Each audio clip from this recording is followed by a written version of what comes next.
Kwa leo tuna mgeni wetu, sitaki niseme sana, nataka nimkaribishe moja kwa moja kwenye kipindi, alafu Grace Patroba ataendelea na machache pamoja na mgeni wetu kwa siku ya leo. Karibu sana mgeni wetu, jisikie huru. Asante sana. Karibu Boresha Radio. Asante sana. Yeah. Nimefika. Ni siku njema na ya baraka pia. Hata kufika hapa ile eneo ilikuwa ni baraka na neema pia, kwa sababu kuna wengine walitamani kufika, lakini hata kufika muda huu pia ni neema tu ya Mungu. Hivyo nimefika kwenye ile studio nzuri, na Watanzania wanaendelea kupata habari nzuri kuhakikisha ndani ya taifa hili kila mmoja anakuwa ana amani na kupata habari zile ambazo zinatoka kwenye kituo hiki. Karibu sana Peter. Asante sana. Karibu, kwa kifupi tuambie wewe ni nani na unafanya nini? Okay, kwa kifupi kabisa mimi jina langu naitwa Peter Charles Lameki, mabano Mkaguru Gardener. Sasa hiyo mabano kwa nini Mkaguru Gardener? Najua wakati ukifika tutazungumza vizuri. Yes. Basi mimi naitwa Peter Lameki, ninajihusisha na masuala ya kudesign garden na kuchora michoro ya garden katika taifa hili la Tanzania. Lakini ninayo furaha pia kualikwa kwa ajili ya kuzungumza kwa ajili ya vijana smart, kuhakikisha ya kwamba wengi wanaendelea kupata elimu, kwa sababu natambua wako vijana wengi wanatamani kuwezeshwa, kumbe tunaweza kusimama bila kuwezeshwa katika taifa hili la Tanzania. Na kama ilivyo ada, basi tutaenda moja kwa moja kwenye topiki yetu ya leo, ambao ni kwa habari ya fursa. Na umeshasema wewe ni umeweka kwenye mabano umesema Mkaguru Garden. Yes. Sasa hebu tuambie Peter, ulianzaje na nini kilikuvutia? Kwa nini ukaamua kwenye garden? Kwa nini sio kitu kingine? Hakika jambo ambalo lilinivutia, niseme kwamba ni vile ambavyo nimetoka katika mazingira ya kupenda mazingira. Jambo la kwanza, nilifanya kitu ambacho nakipenda kutoka moyoni. Na jambo hilo nishe kulifanya toka nikiwa shule ya msingi. Sasa baada ya kuwa shule ya msingi, katika kuhakikisha kwamba tunapanda miti, nikaenda nalo mpaka shule ya sekondari. Kwamba kuna wakati nilikuwa napita, kwa wale ambao wako, najua watu wanasikia, kwa wale ambao wako Iyogwe sekondari, watakuwa ni mashahidi ya kwamba Iyogwe iko wapi hiyo? Iyogwe iko wilaya ya Gairo. Okay. Ni kata Itaragwe, mkoa wa Morogoro. Yes, kuna wakati nakumbuka tulipewa adhabu kama wanafunzi. Tulifanya kosa fulani, lakini tukaambiwa tuchague adhabu kati ya kung'oa visiki na adhabu nyingine tuchague ile. Hilo liko kosa gani mlifanya mpaka mkaambiwa mng'oe visiki au mchague adhabu? Hebu tuambie kidogo. Kosa ambalo tulilifanya ni kwamba tulikuwa tumeweza kuvunja mti fulani wa matunda, ulikuwa katikati ya eneo la shule. Sasa kwa bahati mbaya sana, baadhi ya wenzetu wakawa wamepita ule mti wakauvunja. Sasa mwalimu mkuu wakati ule, headmaster, akasema hao watu wanatakiwa kupewa adhabu kwa sababu mti umetoka mbali sana, si wa Morogoro. So Peter, hebu tuelezee kwa kifupi mlifanya kosa gani mpaka mkapewa adhabu na mkaamua kuchagua adhabu ya kuchimba kisiki? Kosa kubwa ambalo tulilifanya ni kwamba mwalimu wetu alikuwa ni mpenda mazingira. Hivyo katika ile shule kwanza ilikuwa ni changa, kwa hiyo alikuwa akileta miche ya matunda mbalimbali shuleni.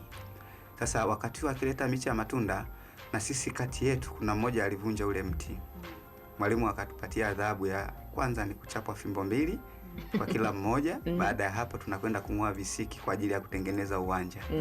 Lakini mimi pekee ndiye mtu niliye kwenda kumnong'oneza mwalimu mkuu kwamba pamoja na hii adhabu tulopewa, lakini naomba ikipendeza tupande na miti hapa shuleni, kwa sababu itakuwa ni historia ya miaka ya baadaye. Kwa hiyo tukapewa jukumu la kutafuta aina ya miti.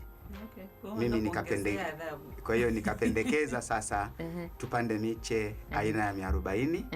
Tukaipanda ile miche, ilikuwa 45. Lakini katika miche 45, wa kwanza kabisa ukiingia shuleni ulikuwa ni wa kwangu. Ulikuwa una matawi mawili. Hiyo iliashiria kwa sababu wazazi wangu ni mapacha, kwa hiyo niliomba nichukue wenye matawi mawili. Peter bwana.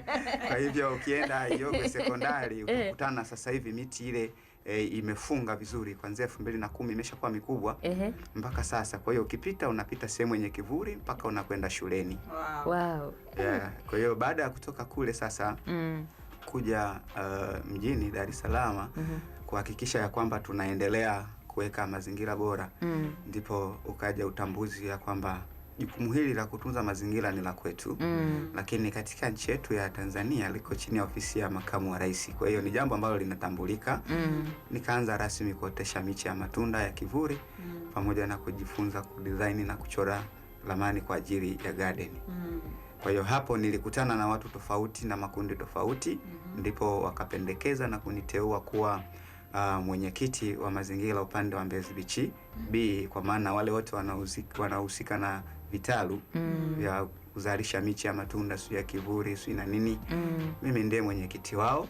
Maana yake niko na watu 64 kwa wakati huu ambao mimi ndiye mwenyekiti wao. Kiujumla hao wote wanakuwa ni mabarozi kwa upande wa Mbezi Beach kuhakikisha tunaendelea kuotesha miche ya kutosha na kupanda miti kila eneo.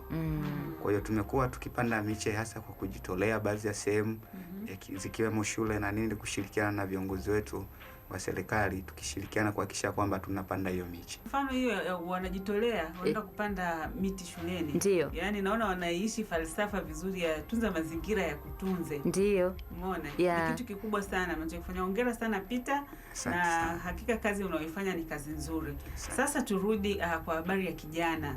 Tunatamani kujua, yaani wewe ulitoka ukaja tu moja kwa moja na ukaanza kufanya kazi ya kuotesha miti ama ilikuwaje kwanza mpaka ukaja mjini na ukaona kwamba hii ni fursa naweza nikaitumia, na tuambie kwamba inakusaidiaje wewe, lakini pia unaweza kumwambia nini kijana ambaye amekaa tu hana kitu cha kufanya, anaamka asubuhi, anapasha benchi, anashinda, anasema hana kipato, hana hela, hawezi kufanya kitu chochote, wakati kumbe kuna fursa kama hizo anaweza kufanya. Kwanza kabisa kama nilivyosema awali, jambo la kwanza nilikuwa ninapenda mazingira mimi binafsi. Baada ya kupenda mazingira, kutoka kule nilikuja kwa lengo la kusoma. Lakini katika kuendelea na masomo, wakati bajeti ikawa haiko sawa ya masomo. Kwa hiyo nikalazimika kwenda kusoma, kwa maana mimi mwanzo nilikuwa ni operator wa mashine. Mashine za mbao hizi. Vizuri tu kwenye kampuni moja hivi ambayo nilikuwa naendelea kuoperate kule. Sasa katika kuoperate mashine, kwa bahati mbaya sana au nzuri tuseme kwa upande wao, tukawa tumesimamishwa kutokana na mahitaji muhimu ya wafanyakazi. Hivyo na mimi nikawa ni sehemu ya walo simamishwa kwenye ile ofisi. Sasa hilo jambo likanifanya ya kwamba kumbe kama huku nimetoka, maana yake ninayo nafasi ya kufanya shughuli nyingine. Wakasema hofu, mashaka vikiondoka, ushindi uko mbele. Tulikuwa tunawaza kwamba tunafanyaje. Hapo ndio nikaamini ya kwamba kila mmoja yuko duniani kwa ajili ya kusudi fulani na mipango fulani kuhakikisha kwamba inatimia. Kwa hiyo wakati una hofu, una mashaka ya kwamba nitafanyaje sasa, sina kazi, pale ndipo yanakuja mawazo mapya. Kuna wakati utawaza kuamua jambo liwe, lakini kwa sababu una mashaka, maana yake huwezi kulifanya. Lakini wako vijana wengi ambao wako mtaani kwamba ziko fursa nyingi ambazo wanaweza kuzifanya, lakini wao wanasema mimi nikifanya hii kazi au nikifanya jambo fulani watu watanionaje mtaani. Kumbe tuko duniani sio kwa ajili ya kuangalia mtu, tunatamani kuona tukipambana na kuhakikisha tunasimamia yale malengo ambayo tunatamani kuyafanya. Kwa hiyo kwa sasa tunaona vijana wengi wapo. Napenda kuzungumzia wako vijana wao wakiamka asubuhi, sijajua kama nitakuwa niko kinyume. Wale wanaopenda kubeti na shauri. Yes, naamini. Hapo kwenye kubeti hapo. Naamini kwamba watumie muda mwingi pia kufanya kazi. Baada ya hapo ndipo waendelee na shughuli zao za kubeti baada ya kufanya kazi. Kwa sababu yako maisha mengine baada ya kubeti. Kwa hiyo kila jambo ukiamua kulifanya, na vijana wengi naamini wakisimama katika kuhakikisha ya kwamba jambo linafanikiwa wanaweza. Lakini wao wanawaza kwenye hofu, wanawaza kwenye wasiwasi, lakini kazi ziko nyingi. Ni vile tu mtu anavyoona kwamba mimi watanionaje nikifanya hii kazi fulani. Kabisa. Ni sawa na mimi nilivyosema mtu wa garden. Wako watu wakipita wanaona huyu anafanya nini. Lakini ni balozi wa mazingira. Ni jukumu langu kuhakikisha mazingira yanakuwa vizuri na kuhakikisha watu wanafurahia mazingira. Yes, ni jukumu letu kuhakikisha mazingira yanakuwa yako vizuri. Mama kuchezea udongo kwa faida. Peter, nashukuru sana, umesema vizuri sana. Na umeongelea kwa kirefu kwa habari ya fursa kwa vijana. Ndio. Sasa mimi hapo kama Grace alivyokuuliza kwamba unamwambiaje kijana ambaye anaona labda kutunza mazingira sio fursa.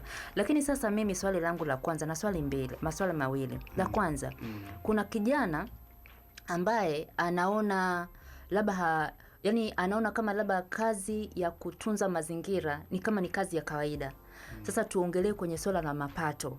Je, fursa zikoje? Ni fursa ambayo inakupa kipato cha kutosha ambacho unaweza ukatunza familia, au ni fursa ambayo labda unafanya tu kama balozi au hakuna kitu ambacho unachokipata? Hilo ni swali la kwanza. Lakini la pili, tunatamani kwa kijana ambaye aliyekata tamaa.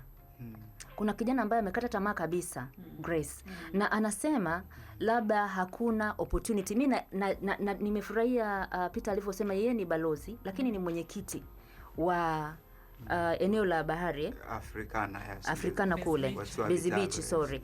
Kwa hiyo yeye zile fursa, yani yale maua au ile miche inaweza ikatumika, mtu anaweza akatumia hiyo fursa na kujiwekeza. Labda tutaongea kwa baadaye kwa jinsi ambayo tunaweza tukatumia miche kama fursa. Lakini kwa maswali hayo mawili, ambaye amejikatia tamaa kabisa, haoni fursa, lakini je, katika kipato ni fursa ambayo unaweza ukamhamasisha kijana akaweza kuwekeza na kuitumia kama fursa ili aweze kuendeleza familia yake?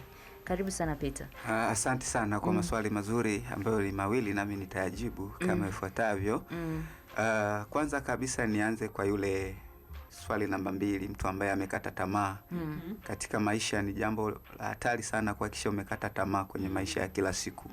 Kwa sababu wakati unawaza kushindwa ndipo adui naye anakuvamia hapo hapo. Hofu yako maana yake imetanda, kumbe liko kusudi takiwa kuamua. Ziko fursa nyingi kama nilivyosema awali.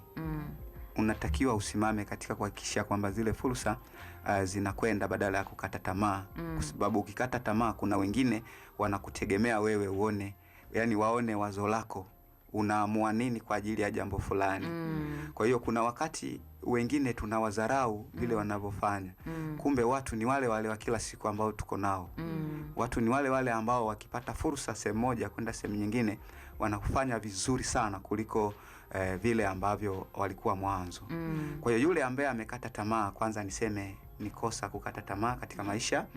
Kwa sababu ziko fursa nyingi ambazo unaweza ukasimama na ukahakikisha kwamba zinakusaidia katika maisha ya kila siku. Nikija katika kipato ambacho kinapatikana, katika kipato kuna kimegawanyika. Kwanza nitoshe kusema kwamba kutoa ni kuishi. Kutoa ni kuishi. Napenda kutoa ni kuishi kwa sababu ukitoa unaishi. Kama nilivyosema awali kwamba sisi ni mabalozi wa mazingira, hasa kwa upande wa Mbezi Beach. Na tumekuwa tukijitolea sana, asilimia kubwa miche mingi. Mimi kama mwenyekiti nimekuwa nikiwachangisha wenzangu ile miche kwa ajili ya kupeleka kwenye mahali, mfano shuleni. Mfano Mbezi Beach pale tunayo shule ya Daniel Chongolo. Tumehusika sana pale kuhakikisha miche hiyo inazalishwa pale, tunaipanda ya kutosha na viongozi ambao wao wanaamini sisi ni mabalozi. Na katika hao viongozi wako viongozi wawili ambao mimi kwa kweli nisipowataja nitakuwa sina amani sana. Kiongozi wa kwanza kabisa ambaye anatusupport kuhakikisha anakuwa balozi naye mzuri ni mkuu wa wilaya ya Gairo, Mheshimiwa Jabili Makame. Yeye kule Gairo amesema urithi wa kijani. Hivyo amenipatia pia na mimi kitalu kuhakikisha nazalisha miche pale Gairo.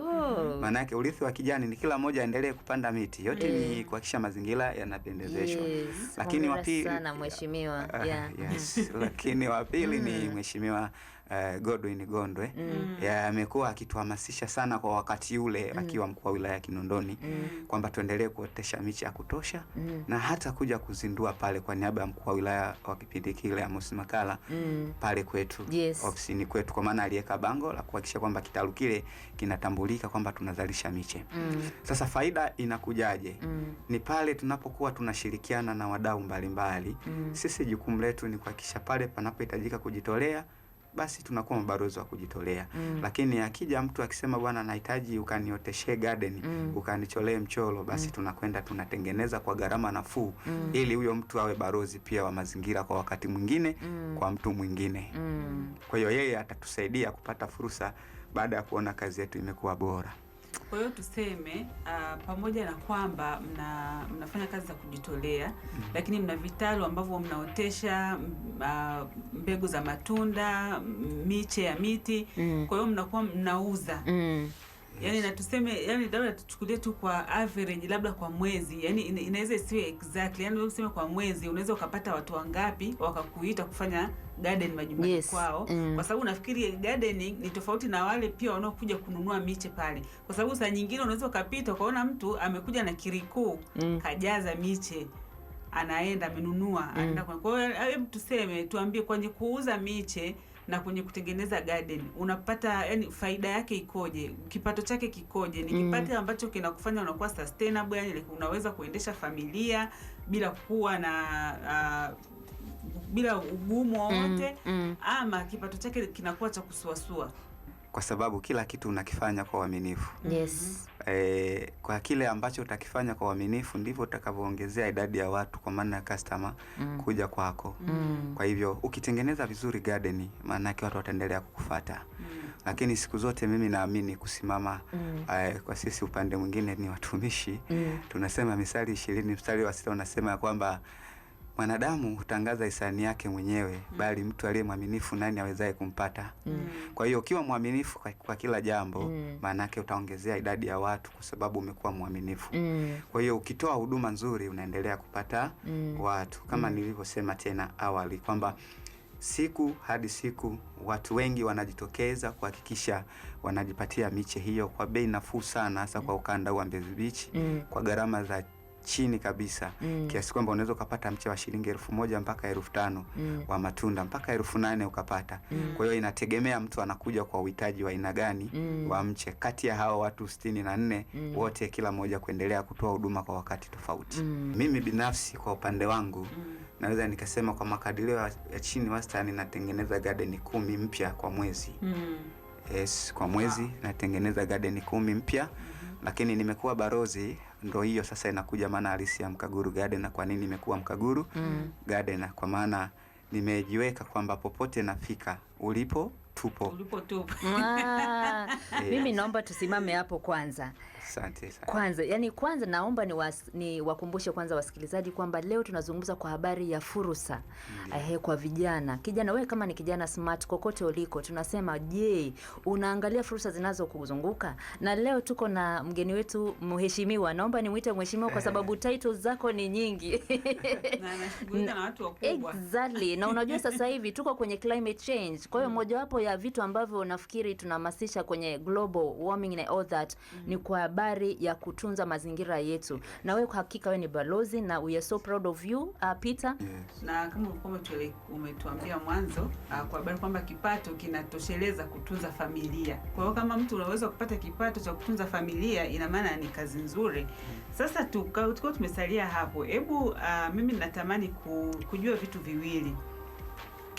Unawaambia nini vijana ambao wao wanaichukulia kazi ya gardening kama kazi ya chini sana, ama kazi ya mtu ambaye sio smart? Unamwambia nini kijana wa sasa hivi ambaye amekaa anaona hiyo kama sio fursa? Hiyo ni namba moja. Lakini kwenye hizi nani za garden, wengi tunaowaona wanafanya sana ni vijana wa kiume. Je, vijana wa kike wanaweza wakafanya? Na kama wanafanya, au kwenye kundi lenu mna vijana wa kike ambao wanafanya hizo kazi za gardening? Karibu Peter. Nimefurahi sana kusikia kwamba jambo la kwanza ni kuhusu vijana. Ninawaambia nini wale ambao wanatuona kwamba kazi ni ya chini sana? Yes, wako wenzetu wengine wanatuona sisi tunaotengeneza garden tukiwa tunachanganya udongo pale na mbolea na nini, tunaonekana kama ni watu ambao hatustahili kuwa katika hali ya usafi. Hamna hadhi. Yaani hatufai, hatustahili.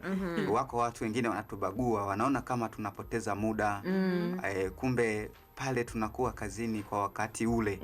Lakini baada ya kazi tuna majukumu mengine ya kifamilia. Yes. Lakini tunakuwa smart tena kama wao. I like that. Nadhani kucheka huko umenielewa. Yes. Na sisi tunakuwa smart kama wao, tena tunapendeza tu vizuri sana kwa wakati ule, lakini kesho tunarudi. Hiyo ni kwa nini? Tunapenda kwenye idara yetu ya mazingira, na ndio maana tumeamua kujikita kuhakikisha mazingira yanakuwa yako vizuri. Kwa hiyo kwa kila kazi unaoifanya usitamani kuwa smart muda wote. Kuna wakati unatakiwa kutumika, kuna wakati unatakiwa kuchanganya udongo, kuna wakati unatakiwa uchanganye mbolea na udongo ili mche uendelee kwenda.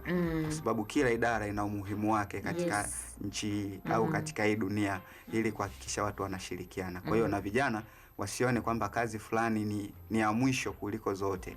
Wasiwadharau. Wasitudharau kwa kweli. Mimi kama mwenyekiti kwa niaba ya wote wanaouza vitalu vya maua na miche ya matunda, kwa kweli wasitudharau, kwa sababu tunatengeneza jambo jema ambalo linatambulika kisheria. Na hata hivyo kuhakikisha kwa wale ambao mnapita hii barabara ya Kwazena kuelekea mataa ya Africana, ile barabara inaitwa ni smart area. Imetengwa ni smart area.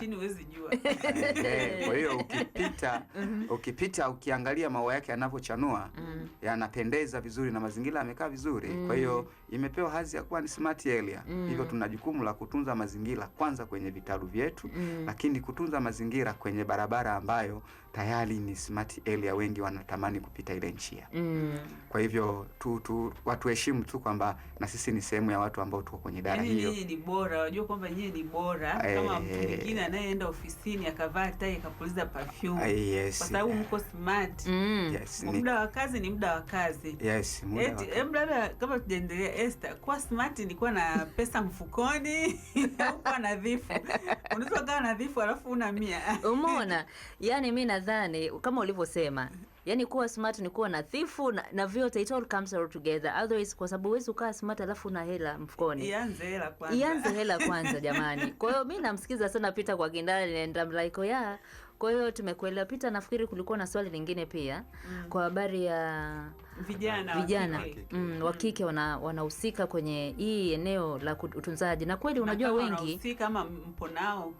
Tunatamani mmoja siku moja kama yupo aje hapa azungumze na wadada. Labda wanafikiri gardening ni only for vijana, kumbe gardening pia inahusisha pia vijana wa kike. Na niwasikize kabla hujajibu Peter, niwakumbushe Kijana Smart Show inahusisha vijana wa kike na kiume. Kwa hiyo kama wewe ni kijana smart, ukisikia kijana isiwe ile sana tu ni kwa ajili ya nini, ya vijana, lakini ni pamoja na dada au binti yote ambaye yuko na yeye anaamini ni kijana smart. Karibu sana Peter. Asante sana mtangazaji. Kwa kweli niseme tu ya kwamba tunapozungumzia vijana tunagusa wa kiume na wa kike. Lakini kwenye idara yetu naomba nijikite kwenye swali ya kwamba wapo pia wadada na wamama nao wanapambana. Tena ni mafundi wazuri sana. Asante. Na mtakuwa ni mashahidi. Narudia tena, mkipita njia ya kutoka huku Kwazena kuelekea au Twashumu unatoka Kawe, unakuja mataa ya Africana, utakutana na kina dada wanatengeneza vyungu. Wanaboresha, wanapaka rangi vizuri. Lakini naamini kwa kuthibitisha hilo, siku nyingine nitakuja nao ili muweze kuwaona nao wazungumze jambo kwa ajili ya mazingira. Kwa hiyo nao wanaendelea kuhakikisha na jukumu hilo kwamba wanaendelea kutunza mazingira, lakini wanatengeneza na vyungu pia. Nao ni madesigner katika upande wao. Tunashirikiana vizuri sana. Nakumbuka hata katibu wangu mstaafu alikuwa ni wa kike, Madam Gertrude. Kwa hiyo tulikuwa tukishirikiana vizuri. Kongole zako Madam Gertrude popote ulipo. Kwa hiyo tumekuwa tukishirikiana, maana yake wamama nao wamo, tunaendelea kushirikiana kwa ujumla. Sasa Peter, jamani, yani tunaona tuna mambo mengi. Mimi nafikiri nadhani leo tumeongea tu kipengele kifupi sana kwa fursa ambayo inazunguka mazingira, lakini nafikiri kuna mambo mengi sana ambayo unaweza kuzungumza kwa habari ya vijana. Labda wakati tunaendelea kuhitimisha, tunatamani tujue una nini cha kuwaambia vijana kwa ujumla, kwa sababu kama tunavyojua vijana ni taifa la kesho, na katika mazingira ya sasa hivi tunaona vijana ni kama wanakata tamaa. Vijana labda hawana sehemu ya kusemea.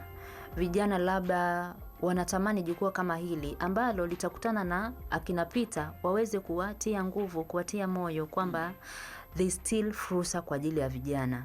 Una nini cha kuambia kwa dakika 2 tu kabla Grace? Nadhani Grace atakuwa na swali moja la mwisho, alafu tutamani kujua unapatikana wapi na unatumia Instagram page gani na namba zako za simu, ili tunapohitimisha kwa dakika 1 una nini cha kuambia vijana? Okay, kwanza vijana niwaambie vijana kwamba pamoja na hizo fursa zilizoko kwenye nchi yetu nyingi tu za kuhakikisha tunawajibika, tusiangalie hiyo sekta peke yake ya garden. Ziko fursa nyingi, unaweza kuwa fundi wedding, unaweza kujifunza shughuli nyingi za kibiashara, hata ukafungua vibanda vya kubandika hata nini kwenye simu, kauza simu, ukafanya nini. Ila issue inayokuja ni kwamba pale wanaogopa tu kuanza, kwamba mimi nikianza watanionaje, siku zote nashinda hapo sehemu moja. Kwa hiyo cha kwanza ni waombe vijana waamue, waweze kusimama kwenye nafasi zao, kwa sababu watu unaokutana nao ni wale wale. Mwenye uwezo ni yule yule ambaye kesho utakuwa naye sehemu nyingine.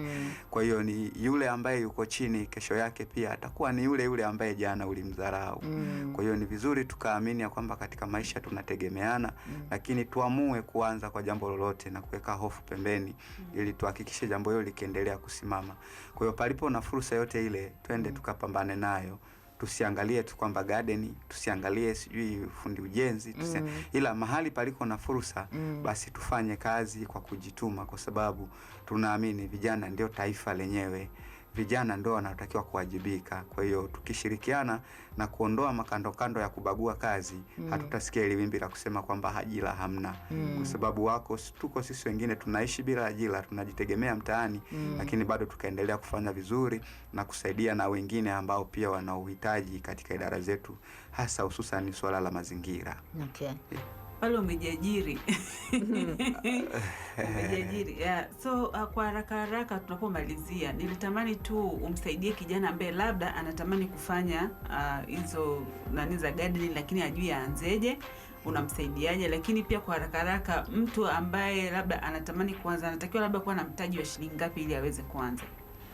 Ni kwamba swala la mtaji, mimi rasilimali nitakayompa kwanza ni elimu. Cha kwanza, yawezekana asianze na pesa ya aina yoyote, lakini cha kwanza apate elimu ya kufahamu miche ni aina gani na sifa zake unakuaje ukishakuwa mkubwa. Akishapata hiyo elimu, maana yake yeye mwenyewe atakuwa ni mtaalamu wa kwenda kuotesha na kuanza kujifunza moja.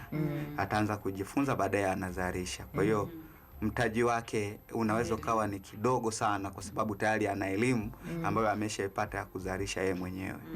Kwa hiyo cha kwanza kabisa, mimi binafsi huwa nafundisha vijana wa kutosha tu, na hiyo ndo maana halisi ya kusema ulipo tupo, kwa sababu huwa nakwenda Tanga kufundisha vijana pale Lushoto, nikishirikiana nao na kwenda, naweza nikaenda tu labda nikafundisha kule, jamani tunaelekezana kuhusu miche, tunabadilishana uzoefu wa miche kulingana na mazingira, attitude ikoje, hali ya hewa. Kwa maana mtu wa Dodoma na hali ya Dar es Salaam lazima nikajifunze mimi kwao, ili nijue kwamba uwaili likienda Dodoma au mche ukienda Dodoma unakubali. Unao kwenda Lushoto huwezi kuleta Dar es Salaam kwa sababu kule kuna baridi. Hivyo nina wajibu, na sisi tunajifunza kwao na wao wanajifunza kwetu kulingana na hali ya hewa. Kwa sababu iko baadhi ya miche inapatikana Morogoro peke yake, huwezi kuipata popote. Sasa ukiipata Morogoro kisha kuileta huku inakuaje? Lazima ujue sifa zake ukiwa Morogoro, alafu ujue sifa ikiwa mche wa Iringa unakuaje. Hiyo ni kutambua. Huwezi ukachukua mche wa huku ukaupeleka Zanzibar, hautaweza kukubali kutokana na hali ya hewa ya kule. Kwa hiyo tunajifunza. Kwa maana hiyo ndo maana harisi ulipo tupo. Nakuta Dodoma utasikia Mkaguru Garden, utasikia labda Iringa, utasikia labda Arusha, pale Sakina pale tunaendelea kushirikiana na mabalozi wenzetu. Hivyo nchi nzima tunashirikiana kwa kuhakikisha kwamba tunapeana elimu ya mazingira kwa kila mmoja. Kwanza kabisa wako watu ambao tunawafundisha bure, ambaye yuko tayari. Mimi binafsi nimetenga huo muda wa kuwafundisha watu bure kabisa, ili wawe mabalozi wazuri wa mazingira. Wako vijana wengi sana ambao wamepita kwenye mikono yangu nilivyowafundisha bure na sikuwachaji chochote. Hiyo ndo maana halisi ya kutoa ni kuishi. Kwa maana ukiwafundisha wao wenyewe watakumbuka huko wanakoenda, kwamba tunaye katika haya tunayoyafanya, lakini yuko kiongozi wetu pia ambaye ametufundisha haya. Kwa hiyo mimi nikihitaji sasa, labda kazi imekuwa kubwa, na kati ya wale vijana niliwafundisha nawapa fursa wao. Hivyo mimi binafsi nakili nimefundisha karibia vijana 37 ambao nimeshirikiana nao. Kwa hiyo hata nikipata kazi sasa, inanisaidia kuwachukua wale vijana niliwafundisha ili waendelee kuhakikisha wanasimamia kile ambacho nimewaelekeza kwenye zile site. Tunashukuru sana Peter. Basi kwa haraka tu tutajie mawasiliano yako. Asante sana. Unapatikana wapi? Namba zako za simu, kama una Instagram page, Facebook ama any platform ya social media. Okay, asante sana. Mimi napatikana Dar es Salaam Mbezi Beach, pale Africana, mtaa wa Seluzi pale. Ukipita unaulizia tu Mkaguru Garden, anapatikana pale. Lakini nipo Dodoma pia pale Nzuguni na Chinyo ya Kati pale msikitini, pamoja na Gairo pale Ukwamani. Ukifika Gairo Nguru unaelekea Ukwamani, pale tunaendelea kuratibu kuhakikisha mazingira kwenye kile kitalu ambacho nimesema tumepewa na mkuu wa wilaya. Lakini pia tunazo page za Instagram, naandika tu Mkaguru Gardener. Pale tunakutana kule, unaangalia kazi zetu ambazo tunazifanya. Facebook Mkaguru Gardener tupo pale, lakini pia tumeweza kuunda group la WhatsApp Mkaguru Gardener. Kwa hiyo unaweza kuwasiliana nasi kwa namba hiyo ya WhatsApp tukakuadi na kuendelea kupeana elimu ya kuhusu mazingira. Asante. Namba yetu ni 0657 453 400, 0657 453 400, Mkaguru Gardener. Tutakuunga kwenye group tuendelee kupeana elimu. Maswali na majibu kwenye ile group la WhatsApp tuliliunda tunayatoa papo kwa papo bila kuchelewa. Asubuhi njema iliyojaa neema kwa kweli. Kutunza mazingira ni raha. Mimi nimetoka na one slogan kutoka kwa Peter. Hofu, mashaka, ushindi uko mbele. Kwa hiyo naomba vijana nyenye mfuatilie Mkaguru Garden, lakini pia na wateja wote ambao wako maeneo ya Mbezi huko Bahari, lakini na Tanzania nzima. Kwa kweli Peter, unafanya kazi kubwa mno. Mungu akubariki. Tunashukuru sana umeweza kuwa nasi kwa asubuhi ya leo, na hakika umetumika kufanyika baraka kwa vijana wengi ambao ni kijana smart. Wewe ni kijana smart. Karibu sana, tuendelea kutusikiza kupitia online platform zetu zote za Boresha Radio. Karibuni tena mpaka next Sunday.